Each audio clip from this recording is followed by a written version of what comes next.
Hello বন্ধুরা, আশা করি সকলেই ভালো আছেন এবং সুস্থ আছেন। প্রতিদিনের মতো আজও আমি চলে এসেছি আপনাদের মাঝে এবং আপনাদের দোয়ায় কিন্তু আমিও অনেক ভালো আছি এবং সুস্থ আছি। আশা করি সকলেরই এই ভিডিওটি খুব প্রয়োজন, তাই কিন্তু প্রতিদিনের মতোই আপনাদের মাঝে এই তথ্যগুলো আমি তুলে ধরি। যেমন আমাদের বাংলাদেশে কিন্তু অনেকেই বাইরের কান্ট্রিতে থাকেন এবং উল্লিখিত মুদ্রার বিনিময় মূল্য শুধু মাত্র প্রবাস থেকে যে দেখে তা কিন্তু না, বিভিন্ন ক্ষেত্রফল, বিভিন্ন কাজে এবং যারা ফ্রিল্যান্সার, যারা বিভিন্ন কাজে নিয়োজিত থাকে, তারাও কিন্তু এই ডলার রেটটা দেখে থাকেন। কারণ প্রতিনিয়তই আমাদের জীবনে এই ডলার রেটটা খুবই প্রয়োজন হয়ে দাঁড়িয়েছে বর্তমানে। এবং আমরা বিভিন্ন জায়গায় যদি দেখি তাহলে বাংলাদেশি টাকায় আজকে বিভিন্ন দেশের টাকার রেট 17 ডিসেম্বর 2025 আজকের আপডেট আপনাদেরকে জানিয়ে দেব এবং আপনাদের সাথে কথা বলবো।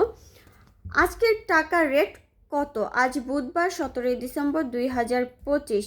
তো আমরা শুরুতেই জেনে নিই বিভিন্ন দেশের মুদ্রা এবং বাংলাদেশি টাকায় আজকের টাকার বিনিময় হার বা আজকের টাকার রেট কত।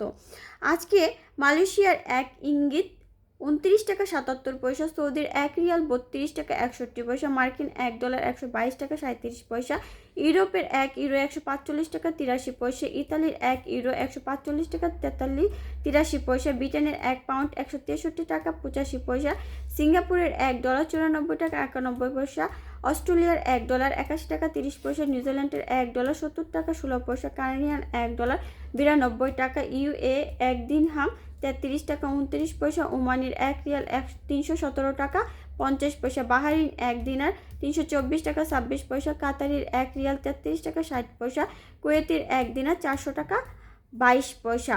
এবং আমাদের পাশের কান্ট্রি ইন্ডিয়ান 1 রুপি 1 টাকা 32 পয়সা। আমরা কিন্তু জানি যে বিশ্বের সবথেকে একটি কান্ট্রির টাকার খুবই মূল্য সবসময় থাকে, সেটা কুয়েতের টাকার মূল্য সবসময় বিশ্বের জায়গা থেকে খুবই বেশি থাকে এবং সেই দেশের টাকার মান অনেক ভালো, যার কারণে উল্লিখিত মুদ্রা বা বিনিময় প্রবাস থেকে এবং পাঠানোর সময় প্রয়োজন হয় এই ডলার রেট। এবং যারা বৈদেশিক মুদ্রা ক্রয় বিক্রয় করে এবং প্রবাসী রেমিটেন্স পাঠায়, তাদের ক্ষেত্রে এটা খুবই জরুরি এবং খুবই প্রয়োজন। কারণ অনেক সময় আমরা সঠিক তথ্যটি খুঁজে পাই না, যার কারণে অনেক ঘাটাঘাটি করি, অনেক খোঁজাখুঁজি করি এবং আমরা যেখানে থাকি সে জায়গার স্থান থেকে তথ্য নেওয়ার চেষ্টা করি, কিন্তু আমরা সঠিক তথ্যটি পাই না। যার কারণে আপনাদের মাঝে কিন্তু এই প্রতিদিনের আপডেটটি আমি তুলে ধরি, যাতে আপনারা খুব সহজে পেয়ে যান। এবং পরবর্তী আপডেট পেতে অবশ্যই একটি লাইক এবং একটি ফলো দিয়ে রাখবেন। পরবর্তী আপডেট আসা পর্যন্ত সকলে আমাদের সাথে থাকবেন এবং সুস্থ থাকবেন। আল্লাহ হাফেজ।